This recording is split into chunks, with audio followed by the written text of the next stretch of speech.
What a game. What a game. But listen, most importantly, one of Thiago Motta's key principles at Bologna was to keep attacking. Keep taking the game to the opposition. Never ever accept defeat, no matter what.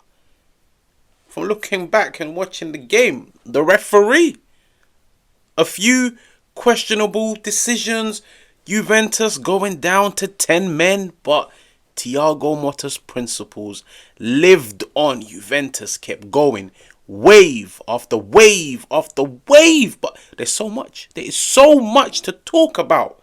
If you're new, make sure to subscribe. Make sure to hit the like. Make sure to let me know what you think of Thiago Motta, of Juventus beating RB Leipzig 3-2 away from home to maintain their unbeaten start to the season. Let's get into it.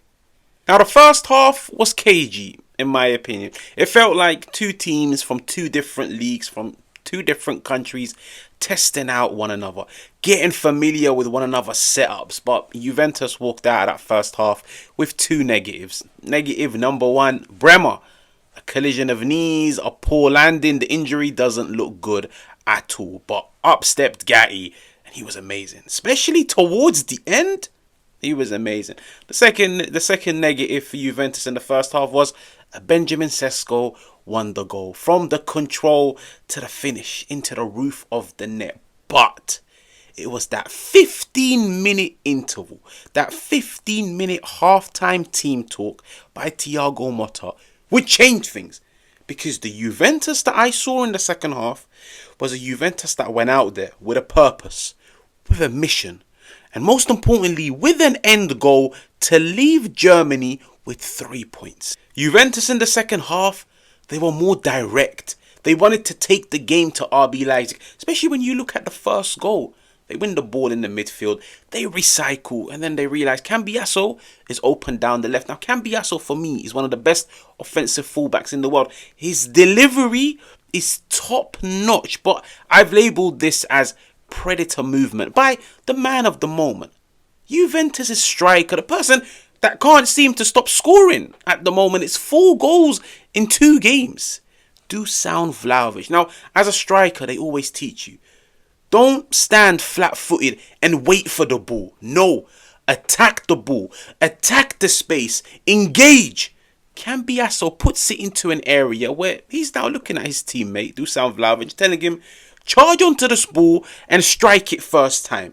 And with the precision and the accuracy and the power, you will score. And it is an amazing finish to run onto it, left foot, strike it across goal, into the far corner. It's a ridiculous finish. It's a world-class finish. But Dusan Vlahovic is capable of this. It's just a matter of consistency. But we can clearly see the confidence is there at the moment.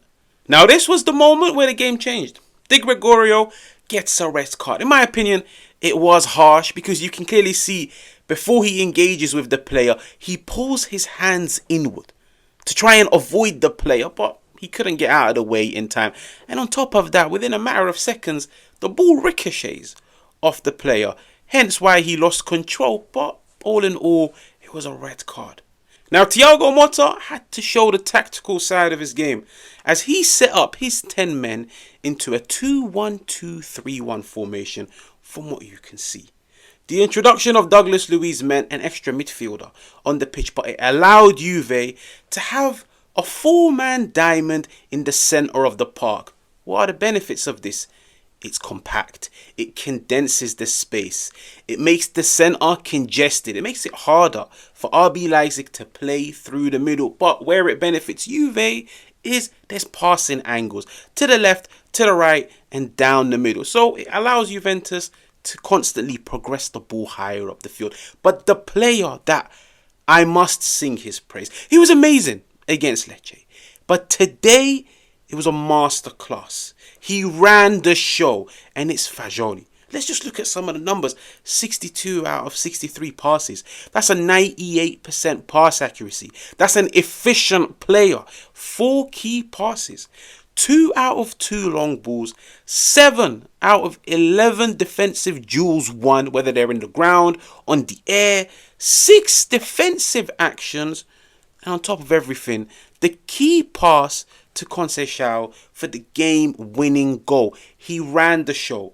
He showed his versatility, his flexibility, but most importantly, he showed his in-game understanding. Now let's get back to the tactical side of the game. Like we said, the beauty of the 2-1-2-3-1 is the centre is compact. The centre is full of bodies. Juventus smelt blood. And having all of those players in central areas meant they can continue to press as a team. And it showed bravery from Thiago Motta's men and, most importantly, Thiago Motta. Juventus press as a team. Down the right-hand side, from what you can see, they win the ball back. But this is where Dusan Vlahovic, once again, he shows his ability. He shows his ball striking. In my opinion, he's one of the best ball strikers in the world. Gets the ball on his left foot. He sees the space. He attacks the space. He has the composure to strike the ball into the roof of the net, the top corner.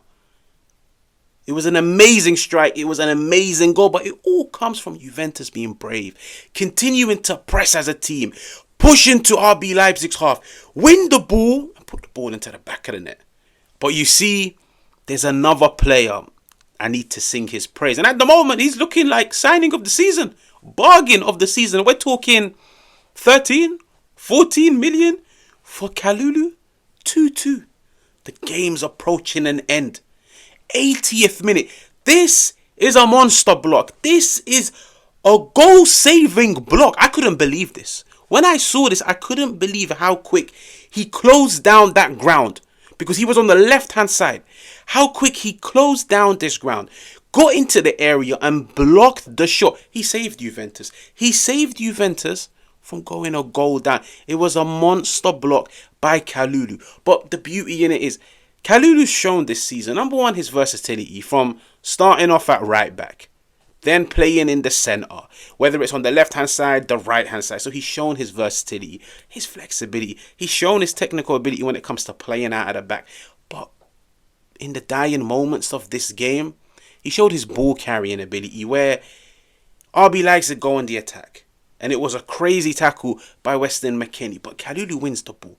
Now, he could easily just hold on to the ball, waste some time. But no, it's bravery. Attack the space. Go for the game-winning goal.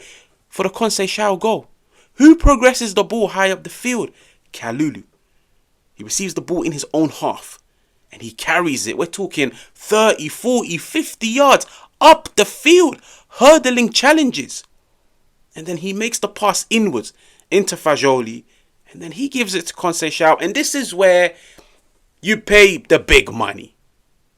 Your wingers, your attackers, they're supposed to have that element of X factor. Where yes, the system can help them score goals. The system can make them look good. But these are talented players that should have some of their own traits and abilities. Things that make them differentiate from others. I like to call it the X factor. Dusan Vlahovic, the X factor is the ball striking. Conceição, it's the dribbling in tight areas. He receives the ball. He's 1v2 in the RB Leipzig box. But once again, it's the bravery, it's the confidence, it's the unity in the whole team, where he receives the ball and he says, okay, I'm going for it. Dribbles in between 2 RB Leipzig players. But once again, the beauty in it is, the thing I love in football the most, and I think it's a trait that nobody really speaks about the most, is composure.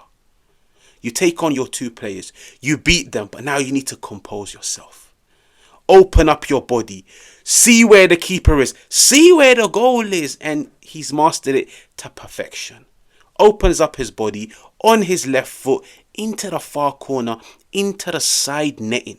He wins the game for 10-man Juventus. But all in all, I was impressed. And in particular with Thiago Motta, because he showed bravery. He showed confidence. Confidence in his players too. Because, like I said, many other managers, many other teams accept their fate. Best centre-half gets injured. Our winger gets injured 5 minutes later. Down to 10 men. Goalkeeper gets sent off. Away from home to a top German team.